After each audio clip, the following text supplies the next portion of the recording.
یہ ایک الگ بات ہے کہ کسی ولی کسی نیک آدمی سے آپ یوں دعا کروائیں کیا کہ آپ نیک آدمی ہیں، آپ میرے لیے دعا کریں، اللہ مجھے اولاد دے دے، اس میں کوئی حرج کی بات ہاں نہیں.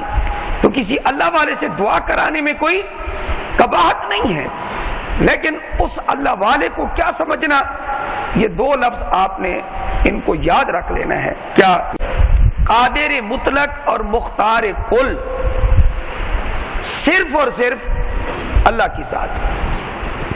قادر مطلق اور مختار کل سب چیزوں کا اختیار اور کامل قدرت، اعلی قدرت کہ اس سے بڑی قدرت کسی کی نہ ہو، یہ بھی کس کو حاصل ہے؟ اللہ کو. اگر کسی کو تم نے قادر مطلق سمجھا یا مختار کل سمجھا تو بیڑا غرق ہو جائے گا، اور یہی شرک ہے. علماء نے لکھا ہے، فرماتے ہیں کہ کچھ لوگ انبیاء علیہ السلام کی کرامات اور اولیاء علیہ السلام کے معجزات اور اولیاء کی کرامات کو دیکھ کر یہ سمجھتے ہیں کہ ان کے پاس خدائی اختیارات ہیں. انبیاء علیہ السلام کے معجزات اور اولیاء اللہ کی کرامات کو دیکھ کر میں نے ایک سلسلہ شروع کیا تھا، وہ وقت نہ ہونے کی وجہ سے نامکمل ہوا. میں نے صحابہ کی چند کرامات بیان کی تھی. شاید کسی ایک کو یاد ہو کہ میں نے جمعہ پر صحابہ کی کرامات بیان کی تھی. تو یہ بات ذہن میں رکھیں آپ کہ انبیاء علیہ السلام کے معجزات اور اولیاء اللہ کی جو کرامات ہیں یہ براہ راست اللہ کی طرف سے ہیں. حضرت سیدنا نوح علیہ السلام کو قوم نے کہا تھا، اگر ہم آپ کی بات نہیں مانتے، توجہ کریں آپ حضرات، 12واں پارہ سورہ ہود ہے، جس سورہ ہود کے بارے میں میرے نبی علیہ السلام نے فرمایا، سیدنا ابو بکر صدیق نے دیکھا داڑھی میں چند بال سفید ہے، 63 سال عمر، چند بال سفید اور کچھ سر میں کچھ داڑھی میں. اے اللہ کے رسول صلی اللہ علیہ وسلم، بڑھاپا نظر آ رہا ہے. تو آپ علیہ السلام نے فرمایا شیبتنی ہود، سورہ ہود نے اور اس جیسی صورتوں نے مجھے بوڑھا کر دیا. قرآن کا اتنا اثر تھا.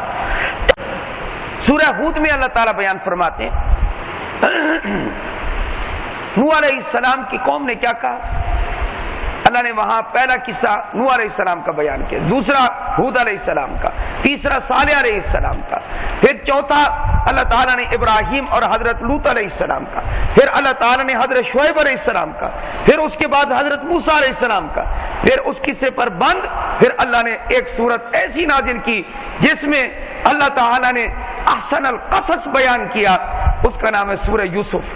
پھر سورہ یوسف کو اللہ نے ذکر کیا.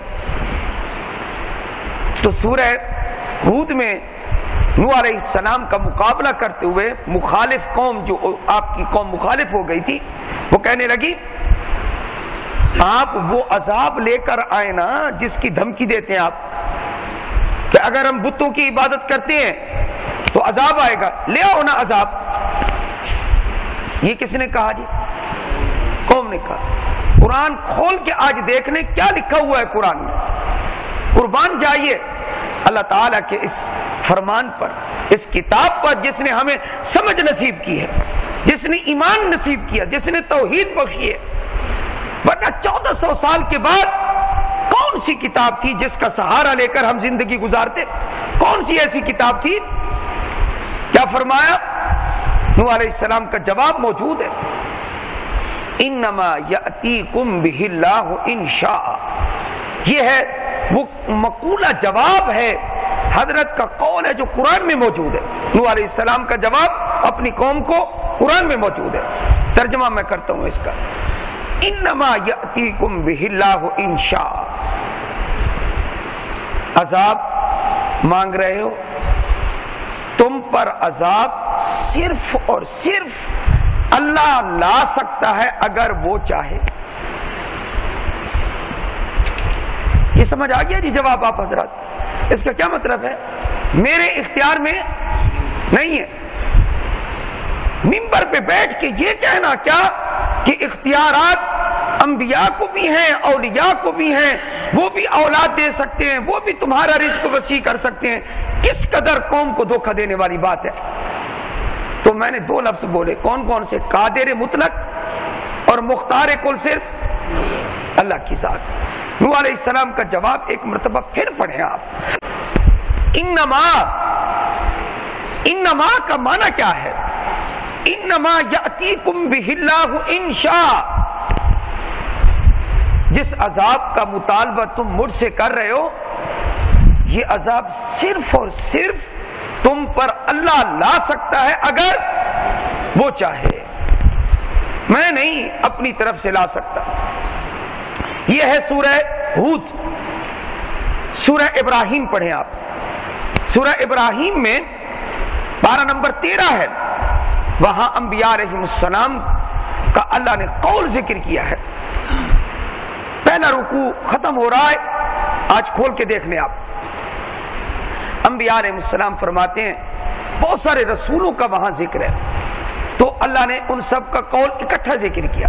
وَمَا كَانَ لَنَا أَن نَأْتِيَكُمْ، ہمارے لیے یہ ہے ہی نہیں کہ ہم تمہارے پاس کوئی نشانی، کوئی معجزہ لائیں، الا بِإِذْنِ اللہ، مگر کس کے اذن کے ساتھ؟ اللہ کے اذن کے ساتھ۔ چلو میں آپ کو تیسرا پارہ اور 7واں پارہ دونوں میں اللہ نے حضرت عیسیٰ علیہ السلام کا قول ذکر کیا۔ حضرت عیسیٰ علیہ السلام فرماتے ہیں، احیی الموتى، میں مردوں کو زندہ کرتا ہوں۔ کون فرماتے ہیں جی؟ حضرت عیسیٰ علیہ السلام۔ اگر کوئی بدعتی ہوتا وہ قرآن اتنا پڑھتا، پورا نہ پڑھتا، اتنا ہے صرف قرآن میں، وَأُحْيِي الْمَوْتَى، میں مردوں کو زندہ کرتا ہوں، بس ختم، اتنی بات ہے۔ پکڑو اس کو جو اتنی بات بیان کرے، آگے پڑھو، وَأُحْيِي الْمَوْتَى بِإِذْنِ اللَّهِ، میں مردوں کو زندہ کرتا ہوں اپنے اختیار سے نہیں، بلکہ قبر پہ جا کے کھڑے ہو جاتے، یا حی یا قیوم برحمتک استغیث قم باذن اللہ، یہ پڑھتے تھے اللہ کے حکم سے کھڑا ہو جا۔ اب چل کے کیا رہا ہے؟ اللہ کا حکم، لیکن وہ ظاہر ہو گیا حضرت عیسیٰ علیہ السلام کی زبانی سے۔ حضرت عیسیٰ علیہ السلام کی زبانی جب ظاہر ہوا، عیسیٰ علیہ السلام کی زبانی جب ظاہر ہوا، اللہ پاک نے اس طریقے سے جناب عیسیٰ علیہ السلام کی رسالت کو، نبوت کو ثابت کر دیا، ان کی عزت کو بڑھا دیا، ورنہ حکم سب کس کا چل رہا ہے؟ اللہ کا چل رہا ہے۔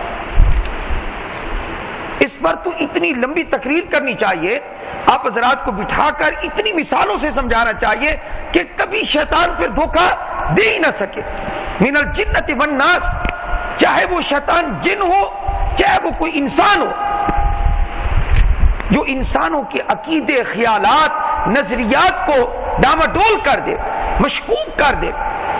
بہت سارے چینل اب چل رہے ہیں ایسے چینل، وہ لوگ ہم سے باتیں آ کر پوچھتے ہیں یہ کیسے ہے، وہ کیسے، الامان والحفیظ۔ لوگ کہتے ہیں میاں ٹی وی پہ آ گیا، اس کا مطلب ہے آپ کا عالم بھی ٹی وی ہے، آپ کا امام بھی ٹی وی ہے، آپ کا سب کچھ ٹی وی ہے، جو بات ٹی وی پہ ہے وہ صحیح ہے۔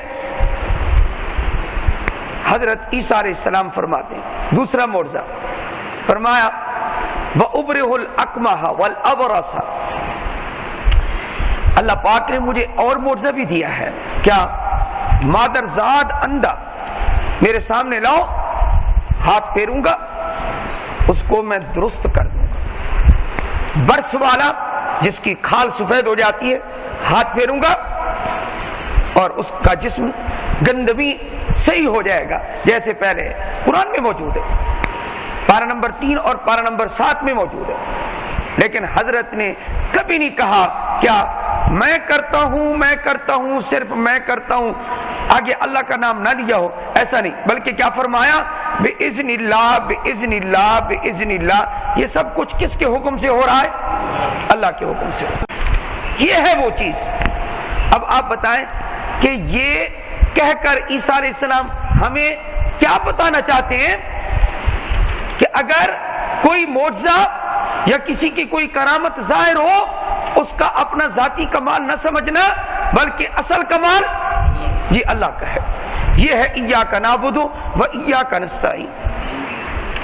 اب اگر آپ حضرات اجازت دیں تو میں یہ بیان کر دوں کہ ہمارے مسلمان جاہل لوگ، اور ان کو جاہلوں نے یہ پٹی پڑھائی ہے کیا کہ اختیارات ویسے سارے اللہ کے پاس ہیں، لیکن کچھ اختیارات اللہ نے ولیوں کو بھی دے رکھے۔ کیا یہ عقیدہ موجود ہے یا نہیں ہے؟ آپ حضرات میرا خیال ہے اس کی تائید نہیں کرتے، مجھے تو اس کا تجربہ ہے اچھے طریقے سے، یعنی کہ کچھ اختیارات اللہ نے کس کو دے رکھے ہیں؟ اپنے ولیوں کو۔ کچھ تو شرم کرنی چاہیے۔ میرا نبی تو رو رو کے عرفات میں دعا کر رہا ہے۔ نبی علیہ السلام اتنے روئے، فرمایا کہ میں نے 3 دعائیں کی، اللہ پاک نے عرفات میں میری 2 دعائیں قبول کی، اور تیسری دعا فرمایا میری عرفات میں قبول نہ ہوئی۔ اختیارات سب کس کے پاس ہیں جی؟ نہیں قبول کی۔ اللہ کے سامنے گڑ گڑا رہے ہیں، منا رہے ہیں، اے اللہ میری دعا قبول فرما، میری دعا قبول کر لے۔ فرمایا نہیں قبول کی۔ اللہ نے عرفات جیسا میدان، وہاں تو جتنا بھی گناہگار ہو لگتا ہے میں دھل گیا ہوں، لگتا ہے نئی زندگی شروع ہو گئی ہے۔ رجع کیوم ولدتہ امہ، نبی علیہ السلام نے بھی فرمایا ایسے لوٹتا ہے جیسے آج ہی ماں کے پیٹ سے نکلا ہے، آج ہی اس کی ماں نے اس کو جنا ہے، ایسے لوٹتا ہے۔ عرفات میں حضور کی ایک دعا قبول نہیں ہوئی۔ آپ کو سارے اختیارات ہیں، آپ کے ولی اللہ کے نبی سے بڑھ کر ہیں۔ اے اللہ سمجھ عطا فرما۔ میرا نبی تو یہ کہتے سب اختیارات۔ فرمایا پھر عرفات سے لوٹ کر جب مزدلفہ میں آئے، اور رات کو مزدلفہ کی رات، سبحان اللہ، عرفات کے بعد پھر مزدلفہ کی رات سہانی رات ہے، اور کیا ہی منظر ہوتا ہے۔ ہم ریت پہ لیٹے ہوئے تھے، وہ جو وہ کنکریاں تھی چھوٹی چھوٹی، ان کے اوپر کچھ دیر وہاں آرام کیا۔ صبح دیکھا تو میں دیکھ رہا تھا، اللہ پاک نے فرمایا کہ حج میں لڑو نہیں، تو آخر یہ لڑائی پیش آئے گی تو کوئی لڑے گا۔ میں نے پورے حج میں لڑتے ہوئے اور کہیں نہیں دیکھا تو مزدلفہ کی صبح دیکھا کہ ایک آدمی دوسرے سے لڑ رہا، تو یہاں سے خیال سے نہیں گزرا، میں نے لوٹا پانی کا بھر کے رکھا ہوا تھا، تیری وجہ سے وہ گر گیا، لڑائی شروع ہو گئی، ان کی لڑائی آپس میں شروع ہو گئی، تو لوگ پھر ان کو آپس میں ہٹا رہے تھے۔ اللہ نے سچ فرمایا، کیا حج میں خصوصیت کے ساتھ منع کیا ہے کہ لڑائی نہ کرنا۔ خیر، نبی علیہ السلام کی 2 دعائیں تو کہاں قبول ہو گئیں؟ عرفات۔ ایک دعا آپ علیہ السلام نے فرمایا، مزدلفہ میں میں آیا، مزدلفہ کی رات میں نے اللہ سے وہ دعا کی، میں اللہ کو مناتا رہا، اللہ کے سامنے گڑ گڑاتا رہا، یہاں تک کہ اللہ نے میری وہ تیسری دعا کو بھی قبول فرما لی۔ اللہ چاہتے تو آپ صلی اللہ علیہ وسلم کی وہ دعا عرفات میں بھی قبول کر لیتے، اللہ کو اختیار ہے، اللہ جیسے چاہے کرے۔ اس لیے خدائی اختیار اللہ نے کسی کو بھی نہیں دیے بھائی، خدائی اختیارات اللہ نے اپنے پاس رکھے ہیں۔ تو قادر مطلق صرف اللہ کی ذات ہے، مختار کل اور حاضر و ناظر، ہر وقت جو ہر جگہ ذات موجود ہے وہ صرف اللہ کی ذات موجود ہے۔ جب تک یہ عقیدہ نہ بنائیں گے اس وقت تک ایاک نعبد و ایاک نستعین ہمیں سمجھ میں نہیں آئے گا۔ اللہ جل جلالہ ہمیں قرآن کا فہم نصیب فرمائے۔